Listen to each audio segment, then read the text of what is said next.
Fala pessoal, sejam muito bem-vindos a mais um vídeo. Hoje a Netflix soltou uma notícia, né, ou pelo menos uma novidade envolvendo os planos futuros da empresa que pra mim é uma decepção, porque tira a transparência, né? Uma coisa que a Netflix tem feito aí nos últimos anos tem sido aumentar a transparência. Eles revelam o volume de assinantes, eles revelam quanto eles têm de assinantes em cada território, né? Eles têm lá uma divisão em 5 territórios, eles sempre reportam lá quantos assinantes eles têm em cada uma. Eles começaram a anunciar o top 10, você tem outros números ali que você consegue acessar envolvendo a Netflix, só que agora eles acabaram de fazer um anúncio que vai totalmente contra essa transparência. Então, vamos lá!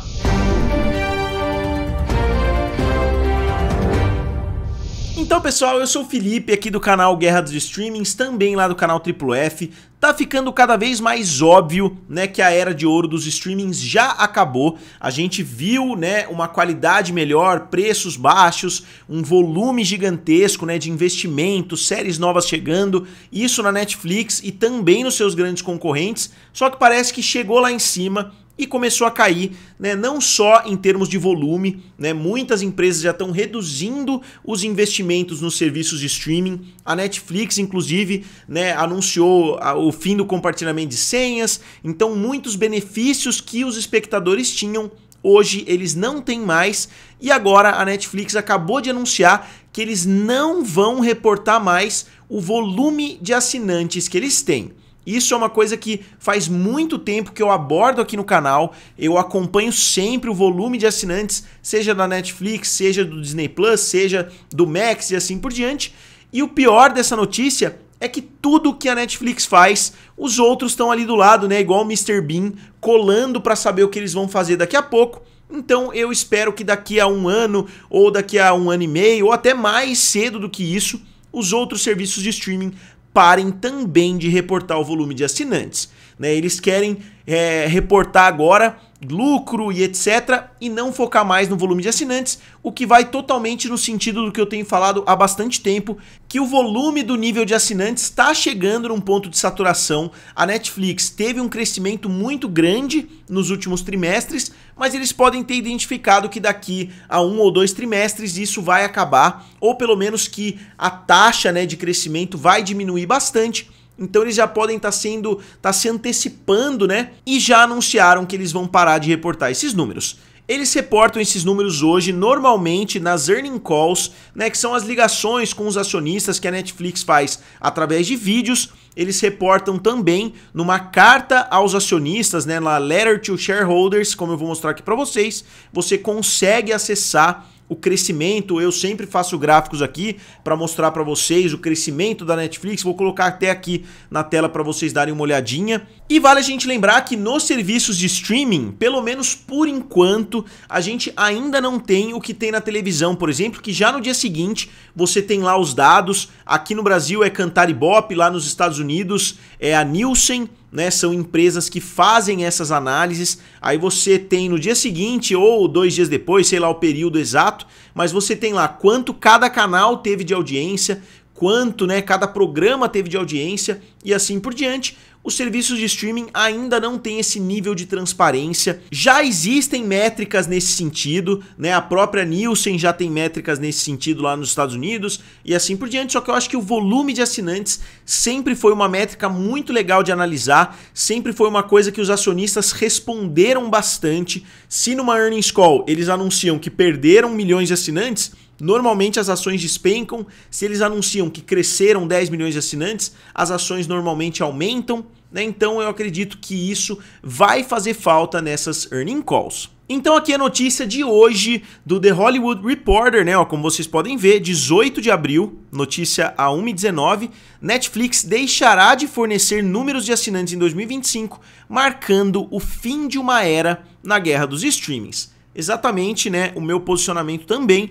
A empresa diz que a mudança ocorre em meio a preços diferentes para planos e um foco maior na receita e no engajamento. Então, qual que é a principal justificativa que eles estão dando aqui?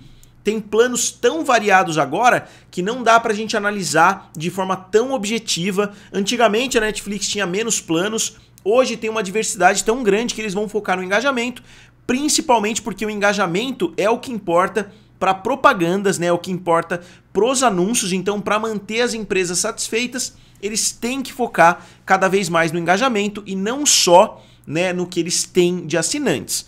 Vamos continuar dando uma olhada aqui, ó. A Netflix deixará de divulgar números trimestrais de assinantes a partir dos lucros do primeiro trimestre de 2025. Então, a gente tem aí pouco mais de 2 trimestres, né, vamos dizer assim, para saber o volume de assinantes da Netflix. Obviamente depois vão acontecer especulações, né, vão acontecer análises em volta da lucratividade, as pessoas vão calcular, bom, ela tem isso de lucro, então ela tem X assinantes, mas não vai ser mais um número oficial cravado, né, que a gente sabe, pelo menos nos olhos da Netflix, que aquela é a verdade. Além disso, a gigante do streaming disse na quinta-feira que deixaria de reportar a receita média por membro, né, aqui eles chamam de ARPU, aqui eles estão chamando de ARM, mas normalmente, né, eles chamam de ARPU. A empresa já havia parado de fornecer orientações sobre números de associados pagos a partir de 2023. No relatório de lucros da empresa, a Netflix disse que a decisão ocorreu em meio ao aumento do número dos lucros, ao aumento dos lucros, né? Aqui a tradução traduziu um pouco estranho. E aqui, ó, como observamos em cartas anteriores, estamos focados na receita e na margem operacional como nossas principais métricas financeiras e no engajamento, ou seja, no tempo gasto, que é o que eu falo sempre aqui para vocês. O watch time é hoje a métrica mais importante dos serviços de streaming, né? Quanto tempo as pessoas estão assistindo, ainda mais depois que essa onda de planos com anúncios chegaram. Nos nossos primeiros dias, quando tínhamos poucas receitas e lucro, o aumento do número de associados era um forte indicador do nosso potencial futuro, mas agora estamos gerando lucros e fluxo de caixa livre muito substanciais. Eles estão basicamente dizendo que agora eles já têm um volume de assinantes gigantesco e agora eles estão conseguindo aumentar o lucro dentro desse núcleo que eles já possuem, né? Porque eles podiam ter 200 milhões de assinantes 2 anos atrás, só que agora os mesmos 200 milhões de assinantes podem render quase o dobro, porque eles conseguiram aumentar o volume, né? Conseguiram aumentar o preço, quer dizer, e diminuíram o investimento. Então eles aumentaram demais, né, o volume de dinheiro entrando. Então eu acho que faz sentido, mesmo que vá acabar um pouquinho com a transparência. Só que aqui eles ficam no meio do caminho, eles tentam subir em cima do muro, porque eles falam, ó, também anunciaremos os principais marcos de assinantes à medida que os ultrapassarmos. Então eles estão dizendo, ó, não é que a gente vai esconder os números, não é que a gente nunca mais vai reportar, talvez quando a Netflix bater os 300 milhões de assinantes, eles façam um anúncio, né, postem aí nas redes sociais, atingimos 300 milhões de assinantes. Então não é que eles vão esconder os números. A Amazon Prime já age dessa forma, né? Vale a gente frisar. Eles não reportam o volume de assinantes com frequência, né? Faz muito tempo, na verdade, que eles não reportam quantos assinantes o Prime Video tem. Então agora as duas maiores líderes não vão mais reportar esses números. Eu imagino que as outras vão seguir. O anúncio chega em meio ao crescente número de assinantes e lucro da Netflix. No primeiro trimestre, a empresa adicionou 9,3 milhões de assinantes, atingindo 269,6, praticamente 270 milhões de assinantes globais, ampliando a sua já grande vantagem sobre os seus concorrentes. A Netflix reportou receita de 9,4 bilhões e lucro operacional de 2,6 bilhões. Ambos substancialmente acima do ano anterior. E aqui eles comparam, né, o volume de assinantes com os 150 milhões de assinantes que o Disney Plus possui, que também é um número muito alto. Os números da empresa também têm aumentado em meio à repressão ao compartilhamento de senhas, que eu já citei aqui para vocês também. E aqui eles estão falando dos acionistas, né, ó. Afastar-se da métrica de assinantes também é significativo, uma vez que tinha sido uma área de foco para Wall Street, ou seja, para os acionistas no início dessa guerra dos streamings, e pode continuar a sê-lo, especialmente quando os lucros ainda não estão em vista. Isso eles estão falando dos outros, talvez os outros serviços tenham que continuar, né, reportando esses números pelo menos por um tempo, porque eles ainda não podem reportar lucros, porque a maioria dos serviços ainda estão no prejuízo. Né? A própria Netflix pode ser que Wall Street não receba positivamente essa notícia, eles podem falar, pô, por que vocês vão parar de reportar esses números? É só um númerozinho a mais ali, né, na reunião. Então alguma coisa tem, né? Eu imagino que seja por isso. Eles devem ter estudos que em 2025, 2026, esse momentum aí que a Netflix está vai acabar, né? Talvez eles vão atingir um teto de 300 milhões, que seja, mas eles vão parar de crescer nesse mesmo ritmo, né, avassalador que eles têm crescido aí na última década. Então eles já falaram, ó, vamos parar de reportar, porque assim a gente não tem que ficar dando satisfação todo trimestre. Ah, o trimestre que vem a gente vai crescer, no outro trimestre a gente já planeja uma queda. Eu vou até mostrar aqui para vocês, ó, se vocês quiserem entrar, é aqui, ó, Netflix Investors, é o site, né, ó, 2024, Quarterly Earnings. Eu vou mostrar aqui para vocês os números, ó, bem rápido. Vou até aumentar aqui para ficar mais fácil de mostrar. Aqui, ó, na região Yukon, que é Estados Unidos e Canadá, eles têm 82,6 milhões de assinantes, né, ó, pagando uma média de 17 dólares. Então o valor médio lá nos Estados Unidos está muito alto, né, ó. Então foi um crescimento de 74 no final de 2023 para 82, um crescimento bom, mas não gigantesco, né, ó.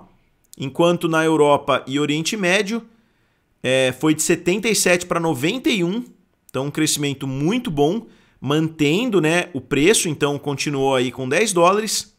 Na América Latina, de 41 para 47, então um crescimento meio tímido, né? E o preço médio caiu, provavelmente em decorrência dos novos planos, né, com anúncios. E aqui APEC, né, que é Ásia e Pacífico, Ásia Pacific, né, de 39 para 47. E aqui de 8 para 7,35, então caiu um pouquinho também, provavelmente em decorrência também, né, desse plano com anúncios. Então é isso, pessoal, mais uma vez, né, uma notícia que para mim não é positiva. Parece que a gente está sofrendo aí nesse ano de 2024 um bombardeio de notícias negativas em volta dos serviços de streaming. E eu queria saber de vocês se vocês acham que as outras empresas vão seguir a Netflix nessa estratégia também. Eu tenho quase certeza que sim, pelo menos a longo prazo. Eu acho que daqui a 2 anos, por exemplo, ninguém mais vai estar reportando o volume de assinantes. Mas como sempre eu gostaria de saber de vocês, digam aqui nos comentários, curtam o vídeo e se inscrevam no canal. Valeu e nos vemos em breve.